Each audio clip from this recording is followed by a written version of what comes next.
இந்த நேரத்தில் அந்த ஒருங்கிணைப்பு அரசியலுக்கு தமிழரசு கட்சி செல்லவில்லை என்றால் தமிழரசு கட்சி தமிழ் மக்கள் மத்தியிலே இருந்து தனிமைப்பட்டு போகக்கூடியான ஒரு சூழல் உருவாகும். இரண்டாவது, இன்றைய தேசிய பிரச்சனை என்பது ஒரு சர்வதேச பிரச்சனையாக இருப்பதனால சர்வதேச அரசியலை கையாள வேண்டும். சர்வதேச அரசியலை தனித்தொரு நாளும் கையாளலாம். இலங்கை அரசியலில் ஒரு முக்கிய புள்ளியாக இன்றைக்கு சந்திரசேகர் வளர்ந்து வருகிறார். அதுக்கு பிரதான காரணம் தமிழ் அரசியல் நலவுக்குள்ளாகிறது தான்.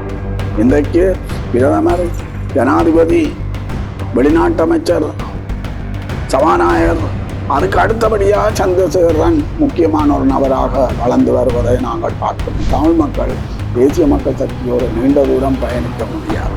ஆனால் இன்றைக்கு இருக்கிற சூழலில் தமிழ் தேசிய கட்சிகள் இணைந்து போட்டியிடாவிட்டால் தேசிய மக்கள் சக்தி பல சபைகளை கைப்பற்றக்கூடிய, உள்ளூராட்சி சபைகளில் பல சபைகளை கைப்பற்றக்கூடிய ஒரு சூழல் ஒன்று இருக்கு. கடந்த 25ஆம் தேதி தமிழ் தேசிய மக்கள் முன்னணியினுடைய தலைவர் கஜேந்திரகுமார் பொன்னம்பலத்துக்கும் தமிழரசு கட்சியினுடைய பதித்தலைவர் சிவஞானத்துக்கும் இடையே ஒரு சந்திப்பு இடம்பெற்றிருக்கின்றது. அந்த சந்திப்பில் தமிழ் தேசிய மக்கள் முன்னணியினுடைய தலைவர் கஜேந்திரகுமார் அண்மை காலமாக முன்னெடுத்து வரும் அரசியல் தீர்வுக்கான ஒருங்கிணைப்பு முயற்சியில் தமிழரசு கட்சியும் இணைந்து கொள்ள வேண்டும் என்கின்ற வேண்டுகோளை விடுத்திருந்தார். அந்த வேண்டுகோளை பதித்தலைவர் சிவஞானம் அவர்கள் ஏற்றுக்கொண்டார். அந்த வேண்டுகோளின்படி ஏற்கனவே நல்லாட்சி காலத்தில்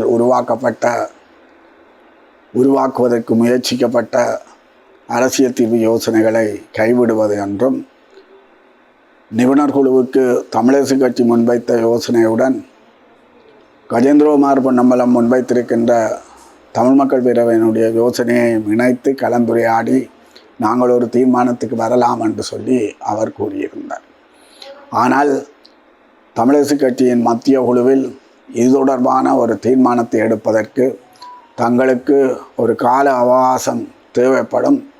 8ஆம் தேதி தமிழரசு கட்சியினுடைய மத்திய செயற்குழு கூட இருக்கின்றது.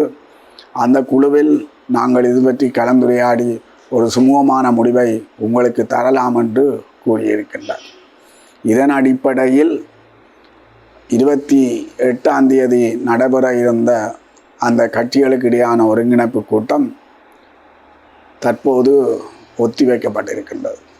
தமிழரசு கட்சியினுடைய தீர்மானத்தை பார்த்து அது தொடர்பான முடிவுகளை எடுப்பது என தமிழ் தேசிய மக்கள் முன்னணி இப்போது தீர்மானித்திருப்பதாக செய்திகள் வந்திருக்கின்றன. சிவிகே சிவஞானம் ஐயாவினுடைய இந்த ஒத்துழைப்பு மிகவும் பாராட்டத்தக்கது. இந்திய காலகட்டத்தில் மிகவும் அத்தியாவசியமான ஒன்று. இந்த நேரத்தில் அந்த ஒருங்கிணைப்பு அரசியலுக்கு தமிழரசு கட்சி செல்லவில்லை என்றால் தமிழரசு கட்சி தமிழ் மக்கள் மத்தியிலே இருந்து தனிமைப்பட்டு போகக்கூடியான ஒரு சூழல் உருவாகும். தமிழரசு கட்சி ஒத்துழைக்கவில்லைன்னா கஜேந்திரகுமார் பொன்னம்பலம் நாங்கள் முயற்சித்தோம், அவர்கள் ஒத்துழைக்கவில்லை, அவங்களால் என்ன செய்வது என்று சொல்லி மக்களிடம் கூறக்கூடிய ஒரு நிலைமை ஒன்று உருவாகும். இந்திய காலகட்டத்தில் தமிழ் மக்கள் 3 முக்கியமான பிரச்சனைகளுக்கு முகம் கொடுக்கின்றார்கள். ஒன்று, அவர்கள் இந்த பெருந்தேசியவாத அரசாங்கத்தை கையாளவன். தொடர்ச்சியாக நடைபெறுகின்ற ஆக்கிரமிப்புகள் தொடர்பாக ஒரு எதிர்ப்பு குரலை எழுப்ப வேண்டிய ஒரு தேவை ஒன்று இருக்கிறது. ரெண்டாவது, இன்றைய தேசிய பிரச்சனை என்பது ஒரு சர்வதேச பிரச்சனையாக இருப்பதனால சர்வதேச அரசியலை கையாளவன். சர்வதேச அரசியலை தனித்தொரு நாளும் கையாளலாது. அது ஒருங்கிணைந்து கையாளுவதன் ஊடாகத்தான் தமிழ் மக்களினுடைய ஒரு வலுவான செய்தியை சர்வதேச மட்டத்துக்கு சொல்லக்கூடியான ஒரு சூழல் ஒன்று ஏற்படும். மூன்றாவது, இனி அடுத்தடுத்து 2 தேர்தல்கள் வர இருக்கின்றன. உள்ளூராட்சி சபை தேர்தல் மார்ச் மாதம் அளவில் வரலாம் என அரசாங்கம் கூறியிருக்கின்றது. அதேவேளை மாகாண சபை தேர்தல் ஆடி ஆவணி மாதங்களில் வரலாம் என எதிர்வு கூறப்படுகின்றது. 2 தேர்தல்களுமே பாராளுமன்ற தேர்தல் போல அல்ல. அது தமிழ் மக்களினுடைய தாயகத்தில் உள்ளே நடக்கின்ற தேர்தல். அவை இந்த தேர்தலில் தமிழ் தேசிய சக்திகள் மேலாதிக்க நிலையில் இருக்க வேண்டிய ஒரு தேவையும் அவசியமும் இருக்கின்றது. ஆனால் இன்றைக்கு இருக்கிற சூழலில் தமிழ் தேசிய கட்சிகள் இணைந்து போட்டியிடாவிட்டால் தேசிய மக்கள் சக்தி பல சபைகளை கைப்பற்றக்கூடிய, உள்ளூராட்சி சபைகளில் பல சபைகளை கைப்பற்றக்கூடிய ஒரு சூழல் ஒன்று இருக்கிறது. மாகாண சபையையும் கூட சில வழி அவர்கள் கைப்பற்றக்கூடிய சூழல் உருவாகலாம். அவை இந்த நிலையை தவிர்க்க வேண்டும் என்று சொன்னால் தமிழ் தேசிய கட்சிகள் தங்களுக்கிடையே உள்ள முரண்பாடுகளை ஒரு பக்கத்தில் தள்ளி வைத்துவிட்டு ஒருங்கிணைந்து அந்த தேர்தலில் போட்டியிட வேண்டிய தேவை இருக்கிறது. அவை தமிழ் மக்கள் இன்றைக்கு சந்திக்கின்ற இந்த 3 பெரிய சவால்களுக்கும் முகம் கொடுக்க வேண்டும் என்றால் இருக்கிற ஒரே ஒரு வழி ஒருங்கிணைந்த அரசியலுக்கு செல்வது. இங்கே தேசிய மக்கள் சக்தி இன்றைக்கு 3 வியூகங்களை தமிழ் தாயகத்தில் வகுத்தமைத்து முன் செல்கின்ற ஒரு நிலைமை ஒன்று காணப்படும். முதலாவது வியூகப்படி தமிழ் தேசிய மக்கள் சக்தியினுடைய தலைமை கடத்தொழில் அமைச்சர் சந்திரசேகருக்கு முழுமையான சுதந்திரத்தை கொடுத்து, நீங்கள் இங்கே இருக்கின்ற தமிழ் அரசியலுக்கு ஏற்ற வகையில் அரசியல் செயற்பாடுகளை முன்னெடுங்கள் என்று கூறியிருக்கின்றது. இதனால் தமிழ் தேசிய கட்சிகளை விட தமிழ் மக்களுடைய விவகாரங்களில் கூடுதலான அக்கறை காட்டுகின்ற ஒருவராக, உறுதியான அக்கறையை காட்டுகின்ற ஒருவராக சந்திரசேகர் இன்றைக்கு இருக்கிறதை நாங்கள் பார்க்கலாம். சந்திரசேகருடைய இந்த செயற்பாடுகளினால் இலங்கை அரசியலில் ஒரு முக்கிய புள்ளியாக இன்றைக்கு சந்திரசேகர் வளர்ந்து வருகிறார். அதுக்கு பிரதான காரணம் தமிழ் அரசியலில் அவருக்குள்ள அக்கறை தான். இன்றைக்கு பிரதமர், ஜனாதிபதி, வெளிநாட்டு அமைச்சர், சபாநாயகர், அதுக்கு அடுத்தபடியாக சந்திரசேகர் தான் முக்கியமான ஒரு நபராக வளர்ந்து வருவதை நாங்கள் பார்க்கணும். இது அவர்களுடைய முதலாவது வியூகம். இந்த தமிழக மீனவர்களுடைய அத்துமீறல் தொடர்பாக சென்னையிலேயே அதுக்கு எதிராக குரல் எழுப்பினார். தமிழ் மக்களுடைய கடல் வளங்களை எல்லாம் தமிழக மீனவர்கள் நாசமாக்குறார்கள் என்று சொல்லி சென்னையில் வைத்து கூறியிருந்தார். எங்களுடைய தமிழ் அரசியல் கட்சிகள் கூட அதை கூறுவதற்கு ஒரு நாளும் துணியவில்லை. ஏனென்றால் எங்களுடைய தமிழ் தேசிய கட்சிகளை பொறுத்தவரை அவர்கள் தமிழக மக்களை, தமிழக மீனவர்களை ஒரு சேமிப்பு சக்தியாகத்தான் கருதுகிறார்கள். அதனால் தமிழக மீனவர்களுடைய உடனான முரண்பாட்டை ஒரு புறமுரண்பாடாக பார்க்காமல் அகமுரண்பாடாக பார்க்கின்றனர். அவை அகமுரண்பாடாக பார்க்கின்ற போது ஒரு ஒரு ஒரு பகைமுரண்பாடு போல விடயங்களை கையாள இல்லாத நிலைமை ஒன்று தமிழ் தேசிய கட்சிகளுக்கு இருக்கு. அதனால் தான் அவர்கள் ஒரு மென்மையான அணுகுமுறையை இந்த விடயத்தில் பின்பற்றுவதை நாங்கள் பார்க்கலாம். இதே போலத்தான் இந்த தடைகள் எல்லாம் சந்திரசேகருக்கு கிடையாது. அவர் தமிழக மீனவரோட உள்ள முரண்பாட்டை புறமுரண்பாடாகத்தான் பார்க்கிறார். இதை விட இந்த யாழ்ப்பாண கலாச்சார நிலையத்தின் பெயர் மாற்றியது தொடர்பாக முதலாக அதிருப்தி குரல் எழுப்பியவர் சந்திரசேகர் தான். அவர் யாழ்ப்பாணம் என்ற ஒரு பண்பாட்டு பிரதேசம், அந்த யாழ்ப்பாணம் என்ற பெயரை எடுத்திருக்க கூடாது என உறுதியாக கூறியிருக்கின்றார். அதைவிட அந்த பெயர் பலகையில் 3வது இடம்தான் தமிழ் மொழிக்கு கொடுக்கப்பட்டதையும் அவர் கண்டித்திருக்கின்றார். இதுகளெல்லாம் தமிழ் மக்களினுடைய உள்ளங்களை கவருகின்ற ஒரு செயற்பாடாக இருப்பதை நாங்கள் பார்க்கலாம். ஆகவே தமிழ் அரசியலோடு ஒரு வகையில் இணைஞ்சு போவதான ஒரு அரசியலை பின்பற்றுகின்ற ஒரு போக்கொண்டை இன்றைக்கு அவர் முன்கை எடுக்க தொடங்கி இருக்கிறார் என்பதை நாங்கள் அவதானிக்க வேண்டியவர்களாக இருக்கின்றோம்.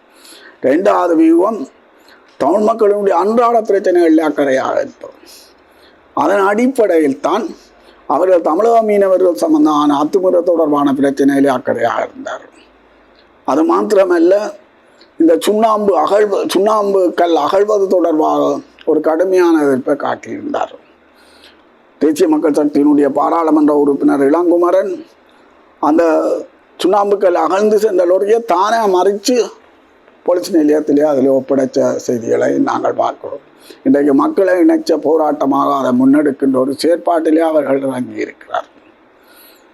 அப்போ அன்றாட பிரச்சனைகளில் தலையிட்டு மக்களோடு ஒரு உறவை வலுப்படுத்திக் கொள்வது அவர்களுடைய அவர்களுடைய ஒரு வியூகமாக இருக்கிறது. மக்கள் மத்தியில் பணியாற்றுவது என்பது அவர்களுக்கு ஒரு கலை. அதுவும் அடித்தள மக்கள் மத்தியில் பணியாற்று என்பது தேசிய மக்கள் சக்தியும் ஜேவிபிக்கும் ஒரு கலை. அவர்கள் அதனை ஒழுங்காக பயன்படுத்துகிறார்கள் என்றுதான் கூறவன்.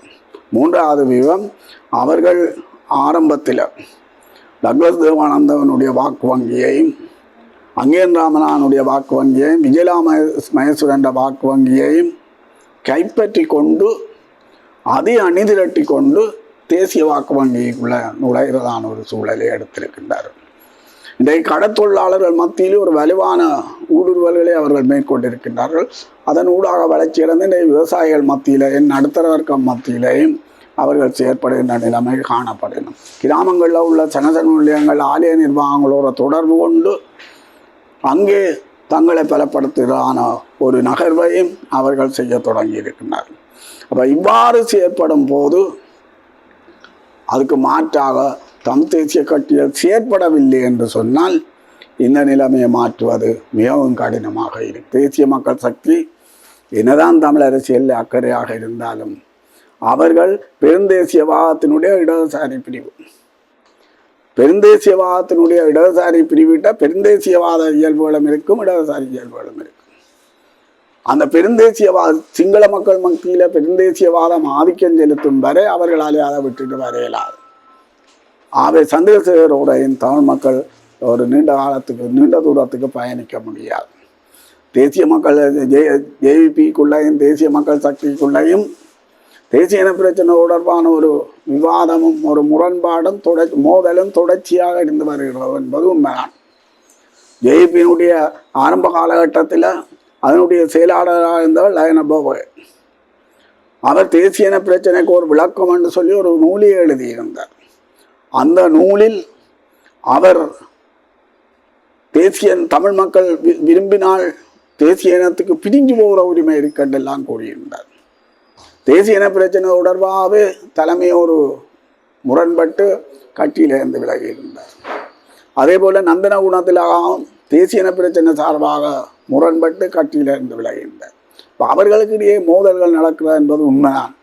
ஆனால் சிங்கள தேசத்தில் பெருந்தேசியவாதம் மேல்நிலையில் இருக்கும் வர அவர்களால் ஒருபோதுமே தாங்கள் பெருந்தேசியவாதத்தை விட்டுட்டு வரையலாது. ஆகவே தமிழ் மக்கள் தேசிய மக்கள் சக்தியோடு நீண்ட தூரம் பயணிக்க முடியாது. இதனை தமிழ் மக்களுக்கு ஒழுங்காக விழிப்புணர்வு வரக்கூடிய வகையில் கூறி தமிழ் மக்களை அணிதிரட்ட வேண்டிய மிக முக்கியமான தேவையும் பொறுப்பும் இன்றைக்கு தமிழ் தேசிய கட்சிகளுக்கு இருக்கிறது, தமிழ் சிவில் சமூகத்துக்கும் இருக்கிறது. அவை இவர்கள் தங்களுடைய பொறுப்பை உணர்ந்து செயற்படுவதனூடாகத்தான் எங்களால் முன்னேறி செல்ல முடியும் என்று நான் நினைக்கிறேன்.